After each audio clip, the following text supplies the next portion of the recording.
بسم الله الرحمن الرحيم الحمد لله نحمده ونستعينه ونستغفره ونعوذ بالله من شرور أنفسنا ومن سيئات أعمالنا من يهده الله فلا مضل له ومن يضلل فلا هادي له وأشهد أن لا إله إلا الله وحده لا شريك له وأشهد أن محمدا عبده ورسوله أما بعد فإن أحسن الكلام كلام الله وخير الهدي هدي محمد صلى الله عليه وسلم وإن شر الأمور محدثاتها وكل محدثة بدعة وكل بدعة ضلالة وكل ضلالة في النار. So today is lesson number 19, the 19th lesson in our series on the book Taqreeb Tadmuriyyah. And in the previous lesson, we summarized some of the general mistakes that were made by the people of Kalam and the people of philosophy as it relates to Allah's names and attributes.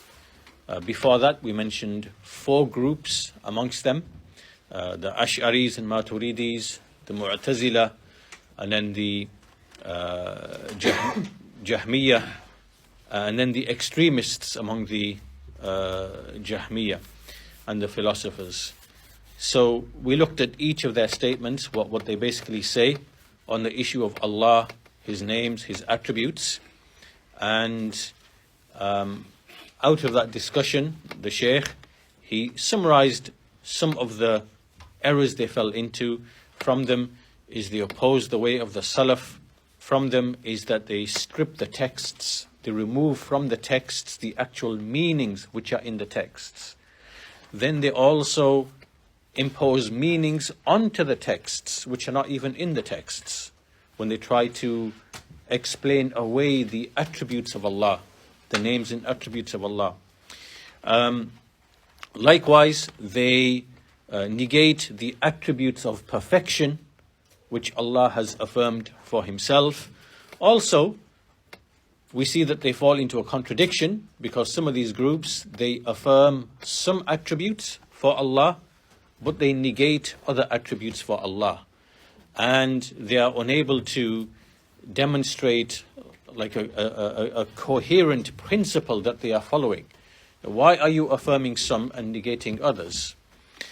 And so these are 5 or 6 issues that we can make these observations that they fell into these errors. And then after that, the Shaykh explained that in what remains of this book, the structure will be as follows. First of all, Shaykhul Islam Ibn Taymiyyah highlights 2 easy principles, 2 very easy principles that we can use very simply and easily to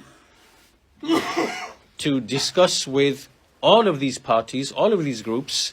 These 2 simple principles are enough for us to explain to them their contradiction and the falsehood of what they are upon. Right? So 2 principles. Then, so we discussed that in the previous lesson. I'll summarize them shortly. And then after that, there are 2 examples or 2 similitudes, which is the subject of today's lesson, which will start shortly, inshallah ta'ala. And then after that, there is, coming to the end of the book, there are 5 or so principles, 5 or so rules that Ibn Taymiyyah then mentions, which basically they help us to consolidate and to understand what has preceded. And then some other kind of discussions of some other points at the end of the book, right? So this is what's ahead of us in the lessons that follow, inshallah ta'ala. But just to summarize the previous lesson where we said that there are 2 principles. First of them is that if you speak about some of the attributes, then this has to apply uniformly, consistently to all the other attributes, right? So if you're going to say about one attribute, say for example, you say about Allah's love or pleasure or His anger, and you say, well, I can't accept this attribute or these attributes because these are human deficiencies, they are passions, and so I deny these for Allah subhanahu wa ta'ala. Yet at the same time, you affirm for Allah that He has a will, that He has hearing, that He has seeing, that He has speech. So it can equally be argued that these two also, if you affirm these for Allah, then you have given Allah the attributes that belong to men. Because men speak, and they hear, and they see, and they have a will. So why are you affirming these attributes, yet you are denying those attributes? Right? So this shows that you are making a distinction between attributes without any evidence, without any basis. So this is a contradiction. So this was the first principle, that speech about some attributes is like speaking about the rest. You can't distinguish. And the second principle was that that speaking about the attributes is like speaking about the essence, the being of a thing, right? And so if you are going to say, for example, as the Mu'tazila say, that we deny for Allah all of the attributes, because to have attributes is to liken Allah to the creation. Attributes belong to created things. Yet you say, yeah, we believe Allah exists and has an essence. Then you can say, well, you've likened Allah to His creation, because if you say Allah exists with an essence, He has an actual essence, meaning a being, like a real and true existence, then all the creatures that we see, they have essences as well. They have essences, beings, right? So if you say Allah has an essence, has a dhat, has a true and real existence, haven't you made Him to be exactly like all the created things that we see, which have essences, which have a real and true existence? Haven't you likened between the two? So ultimately you can't distinguish between one attribute and another attribute, nor can you distinguish between the essence and the attribute. Right? This is going to lead to contradiction and incoherence. So basically, we can use these two principles to speak to all of these 4 or 5 groups, and we can highlight their contradiction. This is why the ones who are the most coherent in their belief are the ones who completely say, like the ones who are the most extreme, because the other ones, they say, well, we don't affirm for Allah anything, nor do we negate for Allah anything, and really Allah Azza wa Jal ends up being really just a concept in the mind, just an idea in the mind only, right? And so to these people, they are the least contradictory, they are the least incoherent, right? Because true to their philosophy, they are essentially upon atheism, really, right? And the creator or the maker or whatever they want to call, is just really an idea in the mind only, right? Whereas the ones who appear to be closer to the people of the Sunnah, like it would be like the Ash'aris and Maturidis, they have the most incoherence, right? Because they're trying to merge truth with falsehood, and then use all sorts of like linguistic tricks and false principles, and and so the dialogue with them is a bit more involved, right? Because they are greater in contradiction. Anyhow, this is what we covered in the previous lesson. 2 simple rules, 2 very basic principles that anyone can understand. The attributes are treated all the same. If you speak about one attribute, same has to apply to other attributes. And if you speak about the attributes, it's like speaking about the essence, and vice versa. We speak about the essence, it's like speaking about the attributes, right? Because the attributes of a thing follow naturally from it, from its essence. And that's why Shaykh Ibn Uthaymeen, rahimahullah, he illustrated for us. He said, if someone comes and he says, Allah ascended above the throne, how did He ascend above the throne? Right? He wants to create this controversy. Well, you say, well, you tell me, how is Allah Himself? What is the essence of Allah? He will say, well, I don't know, because I have no knowledge of Allah's essence. So then we say, well, say the same thing about His action then. Just like you do not know the reality of Allah's essence, that we don't know the reality of how He ascended above His throne. Right? So that's a quick recap of the previous lesson. So today's lesson starts from this point onwards.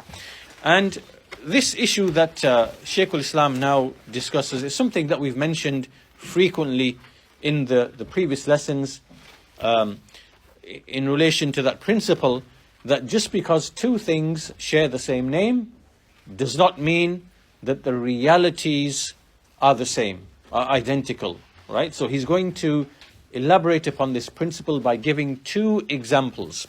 So the Shaykh says, Shaykh ibn Uthaymeen rahimahullah, in his summary, he says, وَأَمَّا الْمَثَلَانِ, as for the two examples, then the first of them is Na'imul Jannah, is the bliss or the pleasure of paradise.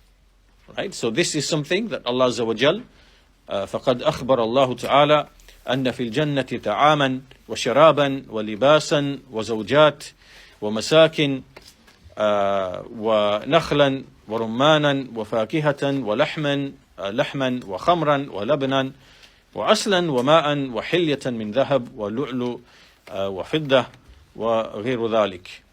So, he says that Allah Azza wa Jal has informed us that in paradise there is food, there is drink, there is clothing, there are spouses, there are houses or abodes, there are pomegranates, there are date palms, there's fruits, there's meat, there's non-intoxicating wine, there is milk, honey, water, there are ornaments made out of gold and pearls and silver and other such things. All of this we've been informed that this is in paradise. Now, all of these things that we've been told, they are true and real things, right? So this is not just a figment of the imagination. These are actual, true and real things which actually exist. And these things that we've been informed about in paradise, they agree in the name with what is found in the worldly life, right? In terms of the meaning. Right? So obviously, in this world, we have milk, we have water, we have honey, we have spouses, we have fruits, and so on and so forth. All of that, is present in the life of this world, and it has a label. There are labels for these things, and these labels are also for the things which are in paradise, right? So Allah Azza wa Jal has informed us about these things in the Quran. And the labels which are applied to them, then, as we've seen, the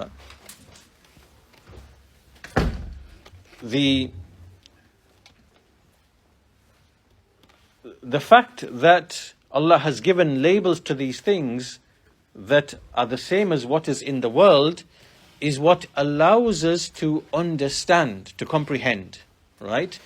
Had it not been so, then we would not be able to understand anything from the unseen. And that's why the Shaykh mentions the verse in the Quran, إِنَّا جَعَلْنَاهُ قُرْآنًا عَرَبِيًّا لَعَلَّكُمْ تَعْقِلُونَ. Indeed, we have made it an Arabic Quran. This Quran is in Arabic in order that you may understand. So the Quran is for us to comprehend and understand. And to help us comprehend and understand that which is from the unseen, which Allah informs us about, then we see that the same labels and names are used. We have ta'am, we have food, we have the names of certain fruits as well, rumman, we have fruits, meat, milk, honey, water, right? All of these are the same names and labels that we find in the life of this world. And had this not been the case, then we would not be able to understand anything about what we are being told. So that's the first issue. Now, so this is the part of it where there is the agreement, right? Where there's the sharing in the name and the label. However, as for the realities being different between what is in paradise of these issues of reward and bliss and between what we experience in the life of this world, then this is indicated by numerous texts, right? So some texts, they mention these things with the same names and labels. Had it not been the case, then we would never understand what is in paradise and understand it and grasp it. But as for the difference in the realities, so Allah Azza wa Jal, He says, as occurs in Surah Al-Sajdah, فَلَا تَعْلَمُ نَفْسٌ مَا أُخْفِيَ لَهُمْ مِنْ قُرَّةِ أَعْيُنٍ جَزَاءً بِمَا كَانُوا يَعْمَلُونَ. No soul knows what is kept hidden for it of the pleasure of the eye, as a recompense, as a reward for that which they used to do, meaning of goodness in the life of this world. So in other words, there is a certain knowledge of the realities which are kept hidden from us. So even though we know the meaning, we know there is rivers of milk and honey and water and non-intoxicating wine, and there are homes, made of pearls, there is ornaments, there are trees, there is, all sorts of things like that. So we know that as far as the labels and the meanings are concerned, but as for the actual realities, then they are hidden from us. And likewise, the hadith of the Messenger of Allah ﷺ, or in fact it is the hadith Qudsi, in which the Messenger says that Allah Azza wa Jal says, أَعْدَدْتُ لِعِبَادِي الصَّالِحِينَ مَا لَا عَيْنٌ رَأَتْ وَلَا أُذُنٌ سَمِعَتْ وَلَا خَطْرَ عَلَى قَلْبِ بَشَرٍ.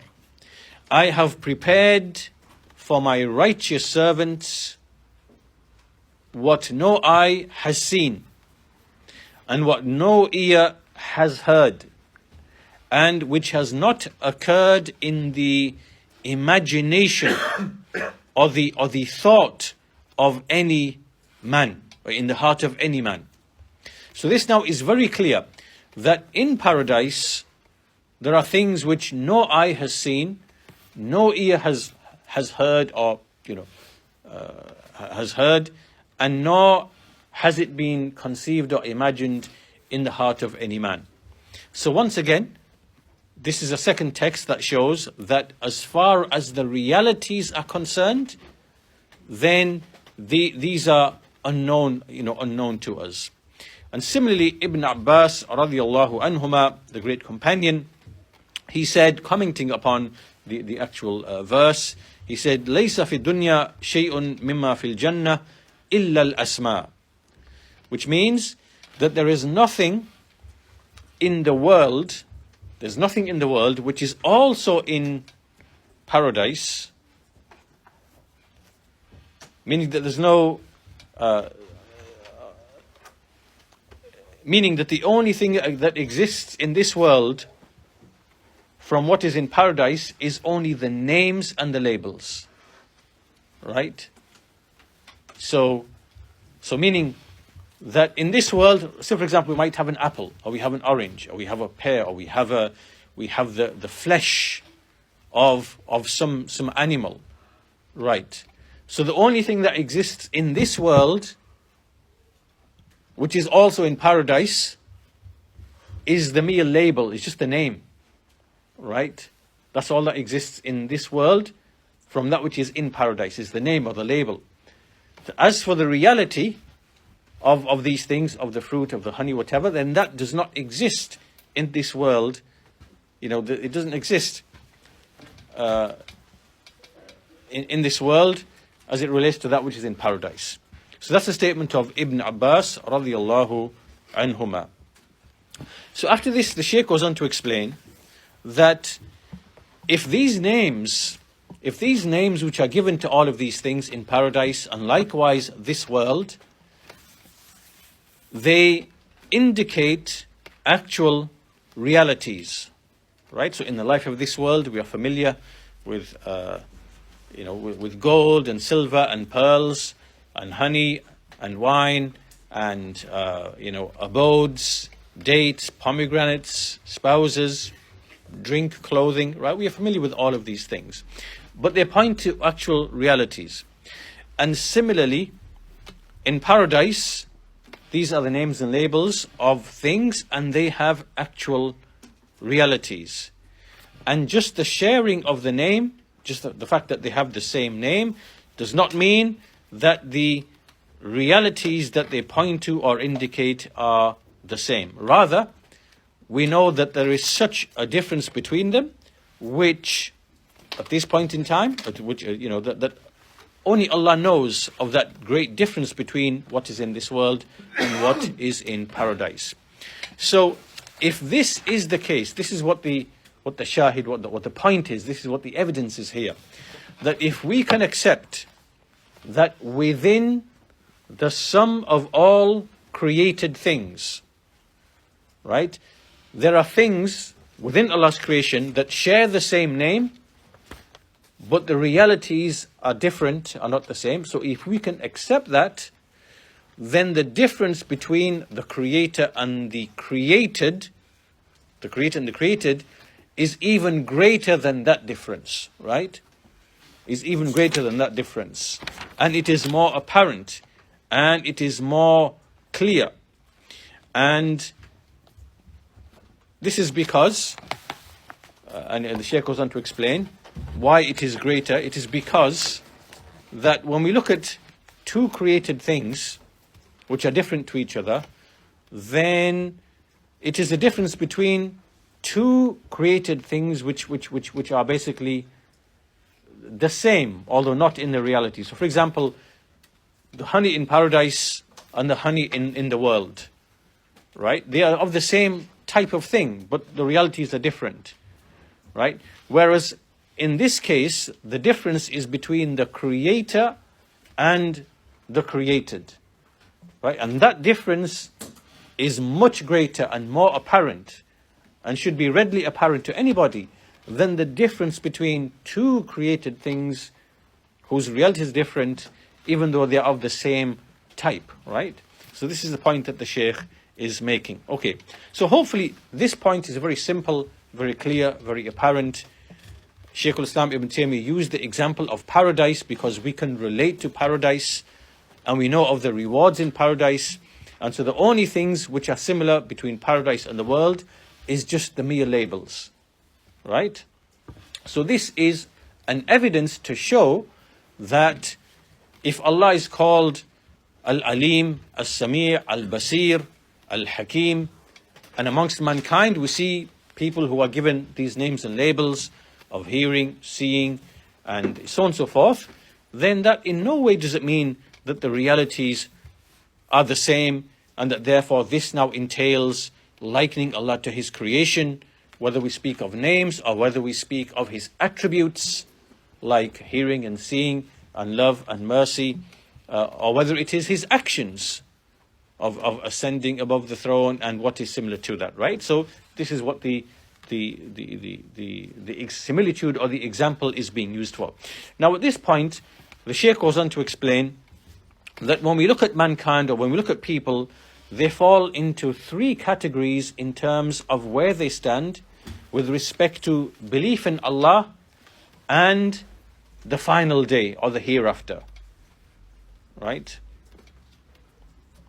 So there are three groups, there are three views. The first group are the Salaf, the righteous Salaf, the companions and their students and the leading Imams and their followers. In this view, they believe in whatever Allah informed them about Himself and about the hereafter, about paradise, about hellfire, and so on and so forth. Right? So they believe in all of that, and they believe it is true and real, that these are actual realities that we have been informed about, whether it is Allah and His names and attributes, or whether it is about paradise and its descriptions and its rewards and its realities and so on, right? These are true and real things, right? Even though we make a distinction between what we know and experience in the life of this world, of the pleasures that we have, and between what is in paradise. All right? We make that distinction. And likewise, even more importantly, we know of that distinction between the creator and the created. And that this distinction between the creator and the created is even greater than between two created things which share the same name and the same label. Right? So all of that, this is what we believe. What we believe. And the Shaykh mentions the ayah, لَيْسَ كَمِثْلِهِ شَيْءٍ وَهُوَ السَّمِيعُ الْبَصِيرُ. There is nothing which is a likeness unto him, and he is all hearing and all seeing. So this is very clear. We are aware of this. This is our position. This is our view. Now, the second group, the second position is they believe in what Allah has informed us about the last day of reward and punishment. And they believe in that, they believe it is true, they believe it is real, and they affirm it. Right? So they will believe what is in paradise and the things in paradise. Yet, they negate many of the attributes that Allah Azza wa Jal has informed us about Himself. Right? So in other words, this now is like, it's like a contradiction. Right? Because you have one position towards what is in the hereafter, what is in paradise, even though you don't know its reality, and you acknowledge that there are things in paradise which are also in this world, yet they are unlike each other, and the realities are different. So you affirm that in the topic of the hereafter and paradise. Yet, in the topic of Allah's attributes, you deny some or many of the attributes upon the argument that if we affirm these attributes, this would be likening Allah to His creation. Right? So in other words, this is almost like, it's like a contradictory position to take. And then the third group, which is the other way around, the third group, or not the other way around, but they basically, what they hold, these are the groups that we mentioned, the Qaramita, the Batiniyyah, the Falasifa. These are like the philosophers and the people who believe in, esoteric knowledge or hidden knowledge, right, which is only for the elites, not for the common masses. These types of groups. And what they believe is that they do not believe in anything that Allah informed about Himself. So they do not affirm any names or attributes for Allah. And nor do they believe in the affairs of the hereafter. Right? So they do not believe that paradise is real and true, hellfire is real and true, resurrection is going to take place, resurrection of the bodies. Right? They don't believe in any of that. And they have various doctrines and philosophies. For example, they might say that, the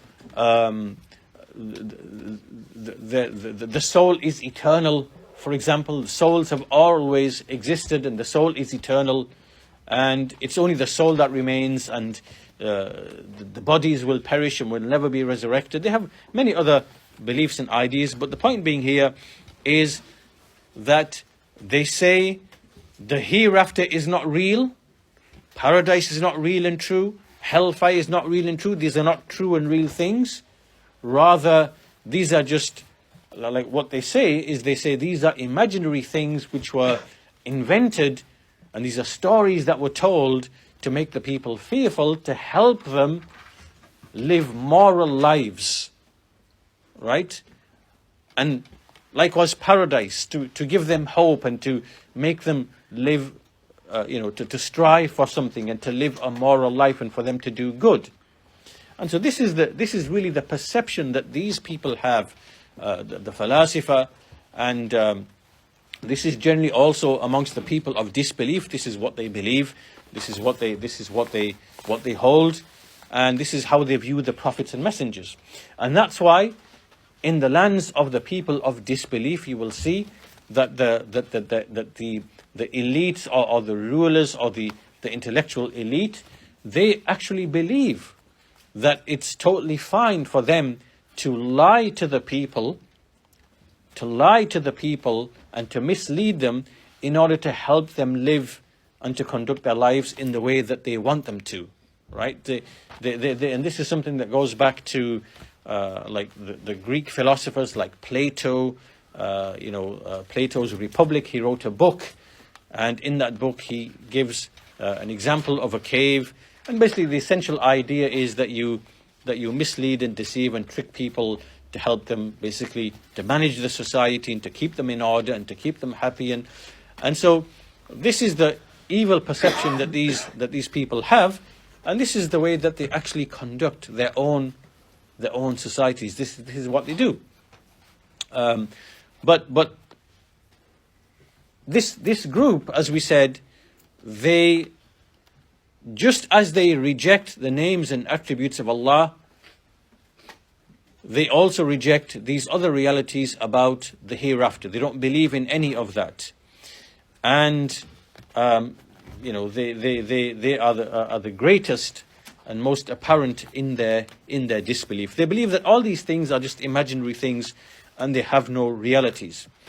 Now, from here, there's also another point, right? Because we have Allah Azza wa Jal, we have the hereafter, we also have the law, right?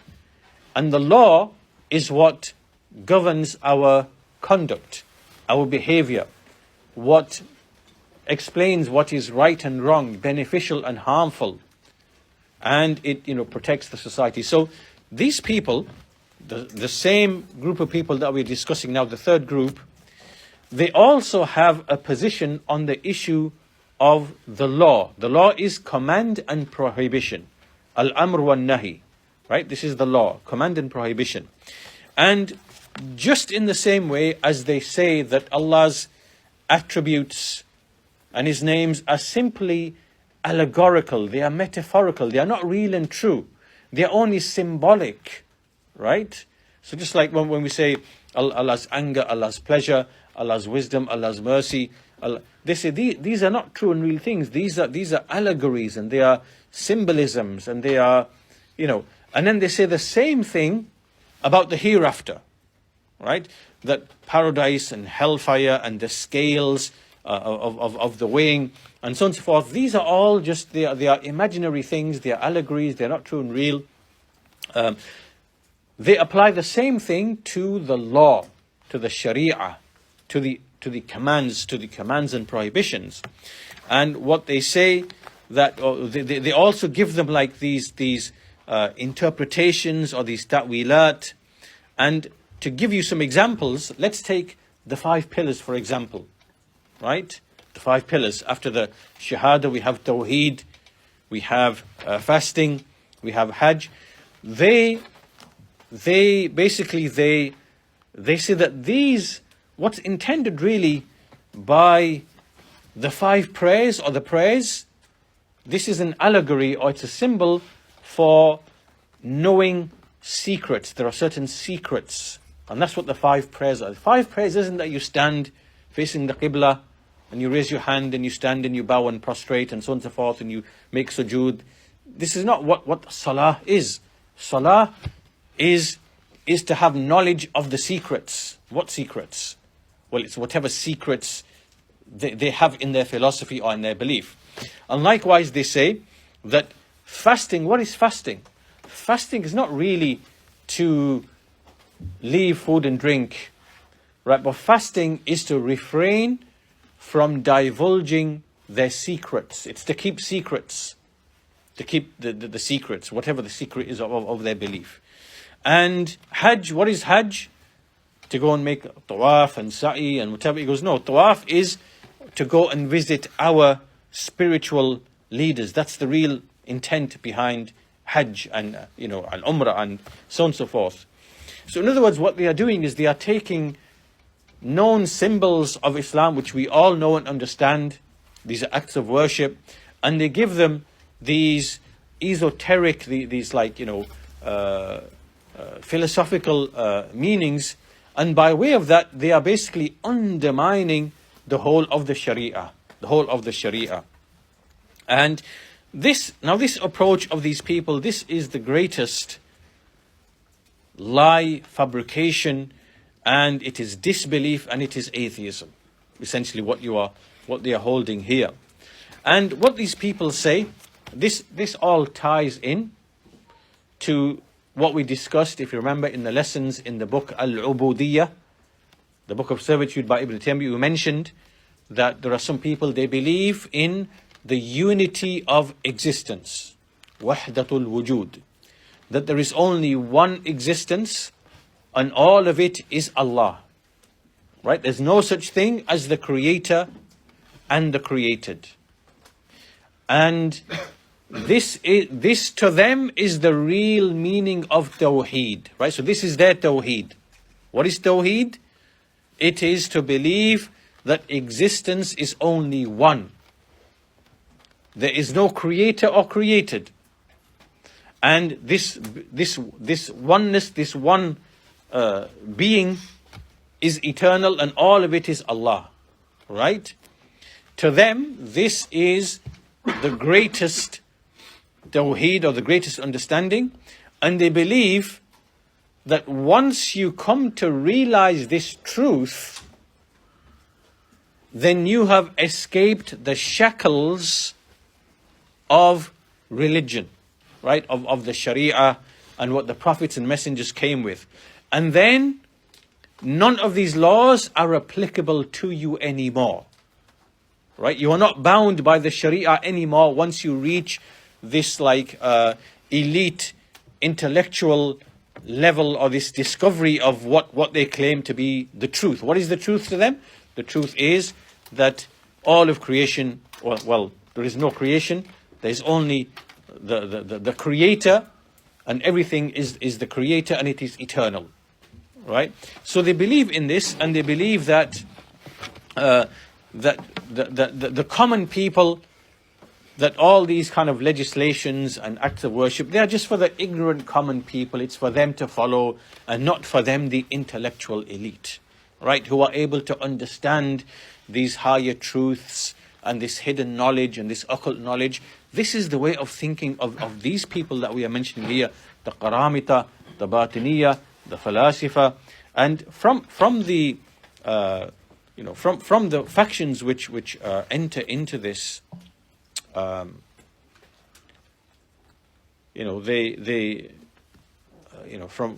the modern day people who enter into this, from the extreme sects of the Shia, they are like for example in Syria, you have Hafiz Assad, the rulers of Syria, and Bashar and whatever. They are from this sect, from this particular sect, who believe these types of things.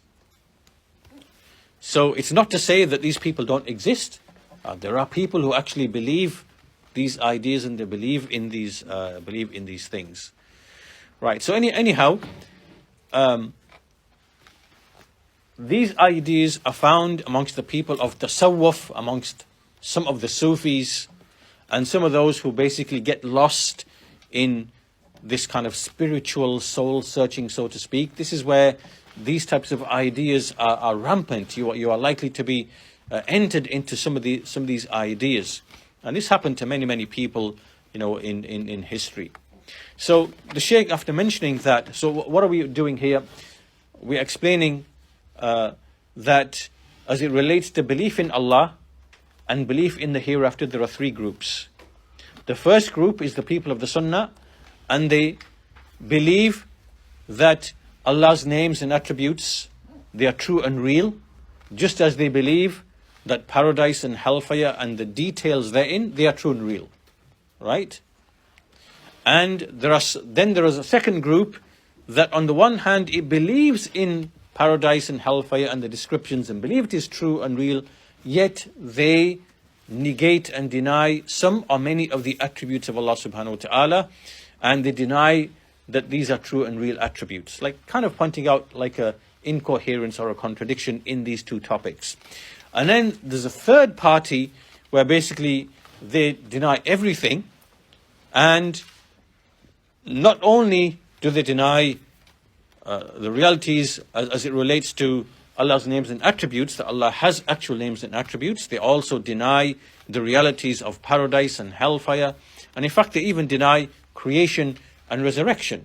Right? So they say there was no beginning and there is no end. There's only matter. There's only matter. And the bodies will not be resurrected. Or they say, there's many different views amongst them, that the soul is what is eternal, or the intellect is what is eternal. There are many kind of beliefs and ideas. However, this also extends into the law, to legislation. And they take the same approach towards the law, the legislation, and they nullify that and explain it away with all of these kind of esoteric, kind of hidden kind of explanations that they keep between themselves. All right? So this is the greatest disbelief. These people are greater disbelievers than the Jews and the Christians. They are greater in their disbelief. And this is a matter that is agreed upon by the Muslims. The Muslims agree that these people who believe these ideas, even though they ascribe to Islam, they are greater in their disbelief than the Jews and Christians. Because the Jews and Christians, they believe in the hereafter, they believe, they do affirm names, attributes for Allah, even though they're upon misguidance in that regard, and they have shirk therein, and they also have the law. The Christians have a law, the Jews have a law. So whereas these people, the Qaramita, the Batiniyyah, they deny all of that. So they are like hypocrites, people of disbelief, people of hypocrisy, who make a show of ascribing to Islam, but really they aim to undermine and destroy it from within by undermining all of these symbols: belief in Allah, belief in the hereafter, right? Abiding by the law, by legislation. So anyhow, this was the first example of paradise. Now the Shaykh moves on to the second example. And the second example, he says, الروح التي بها الحياة وهي أقرب شيء إلى الإنسان. He says that the soul by which there is life, by which there is life in the body. And the soul is the closest thing to a person. Rather, it is the thing by which a person, subsists, by which he exists and subsists. And we find that in the text, when we look at the soul in the texts, and obviously this example of the soul we've given previously earlier on in the lessons, that when we look in the text, we find that the soul is something that can be extracted from the body. It can be raised above to the heaven. It can be returned back into the body. And all of these things, they are true and real things as it relates to the soul, but and no one amongst the Muslims rejects the soul, right? All of these parties that we mentioned, from the Ash'aris, Maturidis, Mu'tazila, Jahmiyyah, even the Falasifa, they believe in a soul, right? And nobody rejects it. However, mankind is unable to know the reality of the soul. No one knows what is the soul. What is it? What is it made of? How is it? No one knows. And the only thing we know about the soul is what has come to us by way of revelation. It's only by revelation that we know that in the body there is a soul that gives it life, and that it can be taken out of the body, and it can be returned to the body, and it ascends up, is taken up. And that likewise in sleep, when we are asleep, that there is which is like a type of minor type of death, that the soul kind of leaves the body, not completely, but partially, and it leaves the body and it enters into a certain realm. And this is where we experience the realm of dreams, and what we experience in the dream, that when we experience it, it's like real and true. It's real and true, and it actually affects the body. And in fact, this is one of the arguments that the scholars like Ibn al-Qayyim and others, they use against the people who deny the punishment in the grave and the punishment of the soul. They say, well, how can the, we don't see anyone being punished, or we don't see, And so the response to that is that this is something that we experience, that when we are asleep and we see things in the dream, or we have a bad dream, and we feel the anguish and the pain, that actually affects the body as well. Right? So you can break out in a sweat, and you can break out in whatever, but it's all in your dream, which means that the soul and the body are connected, right? And the soul can be punished and affect the body, and the body can be punished and affect the soul, right? So the soul is a true and real thing. It's a true and real thing. But how is it inside of you, and what is it as an actual entity? Because it can be taken out as an actual entity. It's taken out and it can exist as a standalone entity outside of the body, right? How is that? We have absolutely no idea. We've got no idea. And this example of the soul is another example, basically to illustrate the same point, to show that within Allah's creation there is an entity, the soul, to which certain actions have been described, right, or ascribed, that it can rise, it can be carried above and rise above, it can be inside the body, outside the body, and the soul can feel pain, and there are many other things that are mentioned about the soul. Yet we do not know the reality of that. And then the Shaykh goes on to mention some of the ways in which some of the people of Kalam and some of the philosophers, how even on the issue of the soul, they've tried to kind of maybe explain it away. So some of them say the soul is nothing but the body itself. And some of them say, well, it's a part of the body, or it's an attribute of the body.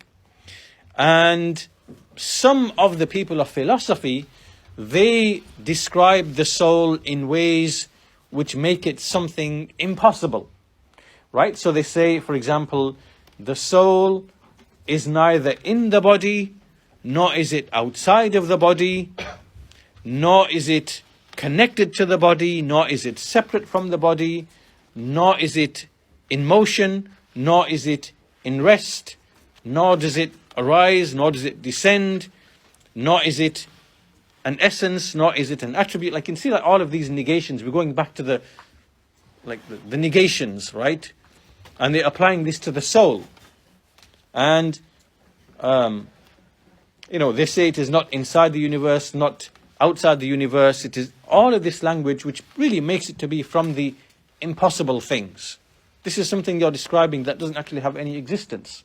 And so this is the way of the people of philosophy. Likewise, they affirm there is a soul, but then they describe it with things which make it actually non-existent, right? So the Shaykh goes on to mention to these people that what you are describing, right, this is a non-existing thing which exists only in your mind, right? So like we said before, it is possible for you to describe something in a certain way, and that thing has no actual reality outside of the mind.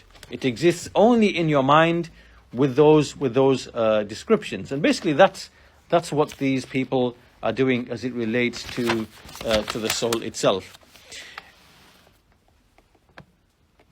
The Shaykh goes on to say, anyhow, the point behind all of this is to show that the soul is something within the creation. We do not know its reality, but we do know that it has certain attributes, right? And we can understand the meanings of those attributes, but we do not know the realities of them. And if that is the case, for example, then between two created things, then how can we not accept and affirm that between the creator and the created, right, even if the names are the same, then the realities are completely different, right? And this is the reason behind using the soul as an example. And then the Shaykh goes on to explain the reason why these mutakallimin, which are the people of kalam, people of philosophical rhetoric, and likewise the philosophers, why did they, have this confusion in the issue of the soul?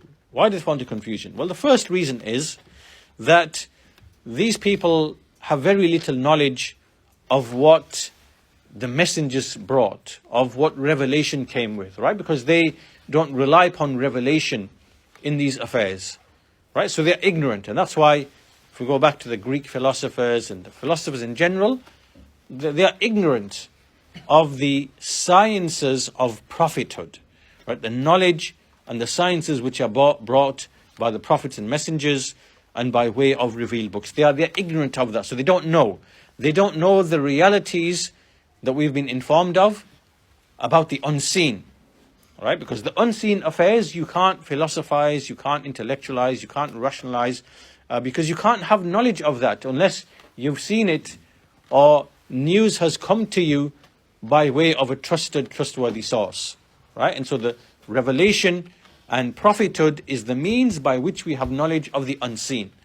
And the philosophers do nothing but guess and conjecture and ramble, and and that's the basis of their knowledge. So this is why they have confused statements on the issue of the soul, but also other topics as well, as we've seen with the Allah and with the attributes and with the hereafter. The second reason why they are confused is that as it relates to the soul is a very unique thing. The soul is a unique entity. And no one, the philosophers, they have never seen what is an equal or a likeness of the soul, right? And for that reason, because the soul doesn't have any other thing from within the creation for which it has like a likeness. There's no likeness for the soul anywhere. And so because they haven't seen that, the soul is not like the physical things that we know and that we see, right? We can't explain what the soul is or classify what the soul is. In fact, it is, it is of another category altogether that we don't really know. And for this reason, because the philosophers were unable to speak with, in a positive sense about the soul, because they've never seen anything like it, they were forced to speak only with negations about the soul, right? Which is why we see this language, it is not a body, it is not an attribute, it is not inside the body, outside the body, it's not inside the universe, outside the universe. All of this, meaningless statements. So they were unable to describe it due to not having seen it or its like. And so this is the way of the philosophers. And on the other hand, the mutakallimun, who are the people of kalam, they went in the other direction, right? They tried to make the soul to be something like the actual essences that we know and that we see. So they tried to make the soul as if it's like the body. And, so you can see that the philosophers negated the soul, and the mutakallimun, the people of kalam, they exaggerated in its affirmation until they made it to be just like the normal bodies. And the truth is neither, right? The truth is that the soul is a true and real thing, but we do not know its reality. That's why in the Quran, we see that the companions, وَيَسْأَلُونَكَ عَنِ الرُّوحِ قُلِ الرُّوحُ مِنْ أَمْرِ رَبِّي وَمَا أُوتِيتُ مِنَ الْعِلْمِ إِلَّا قَلِيلًا. Right? They ask you concerning the soul. Say, the soul is from the affair of my Lord, and you have not been given knowledge except little. Right? So the only knowledge we have been given of the soul is what the messenger told us, that it's in the body, it's blown into the body, it comes out of the body, it ascends to the heaven, it's taken up to the heaven in a coffin, it's, right? But alongside that, we still have no ability to understand the actual reality of the soul, right? So the point being, the shahid, what is the shahid? It's summarized in the final two paragraphs. that if the soul is a true and real thing, the soul is a true and real thing, and we've been informed about it and its descriptions in the Quran and the Sunnah, it is true and real, yet we know that it does not resemble anything else from the creation. Right? Even the nature of the soul itself is different to the essence of a jinn, or the essence of what an angel is made of, and obviously the essence of the body. It's a category other than that. And it's unlike all other created things that we observe and see. So, if the soul does not resemble any other created thing, despite having certain attributes and qualities whose meanings we understand, then Allah Azza wa Jal, being described with what He deserves of the attributes of perfection, right? Allah being described with that, alongside the realities of these attributes being totally different to the creation, then this is even more worthy of acceptance, right? This is the argument here, that if we know of the soul that is something that is true and real, and no one knows its reality at all, because there's no other likeness for the soul among the created things, and if we can affirm that and accept that, and give certain attributes and labels to the soul, right, then how can we not accept that Allah Azza wa Jal has attributes, and that these attributes, they are unlike the attributes of the creation, right? This is even more so and even more applicable because the difference between the created and the creator is greater than the difference between two created things, which is the soul and other created things, right? This is the actual argument and the point of evidence.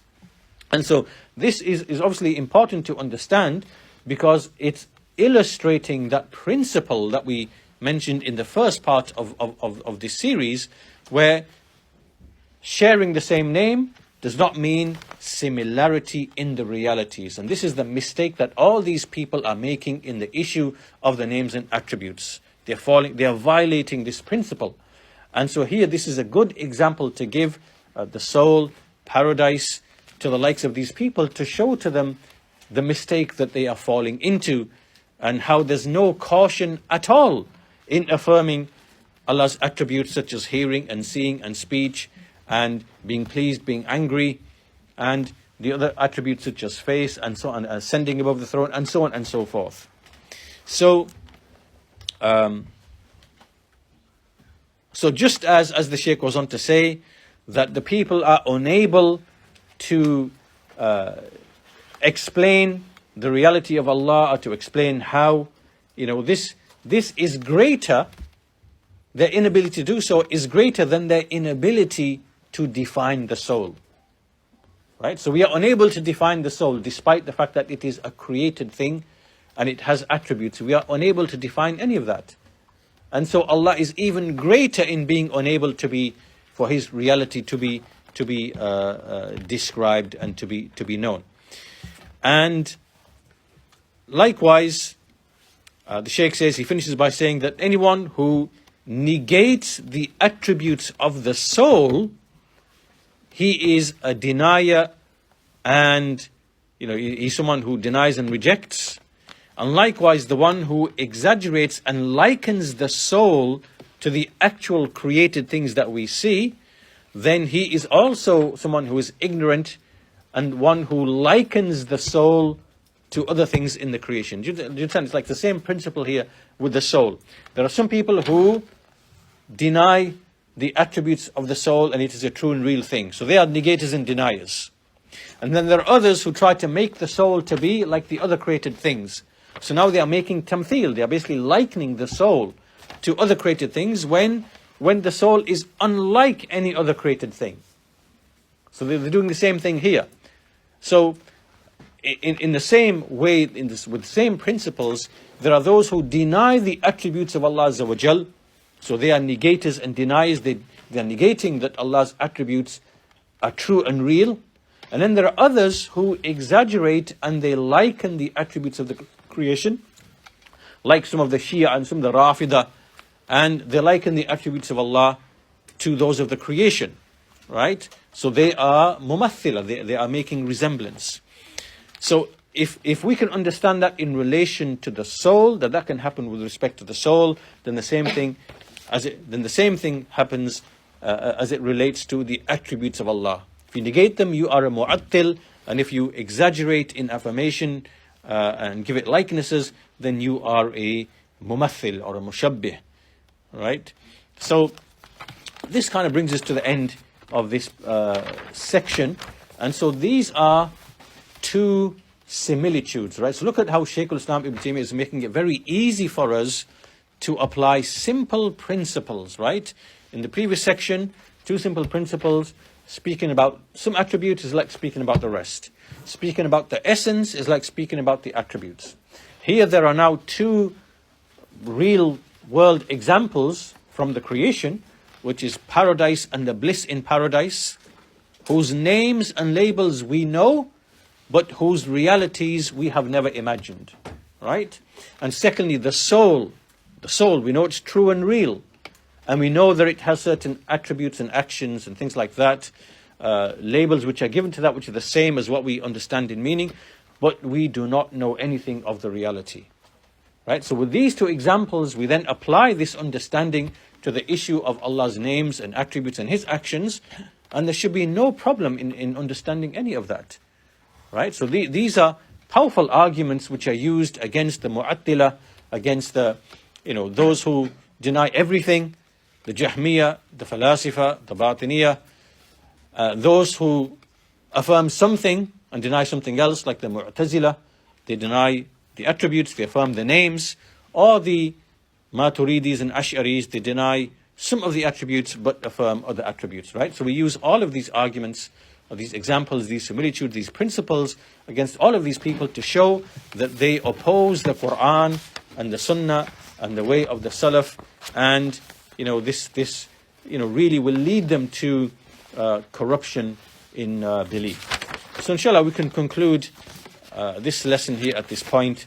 And so ahead of us then is an additional 5 rules that Ibn Taymiyyah outlines, and these 5 rules, again, they expand a bit further and they give a bit more detail and they give us more of an understanding of what we have discussed so far in this treatise. So upon that note, we'll conclude today's lesson.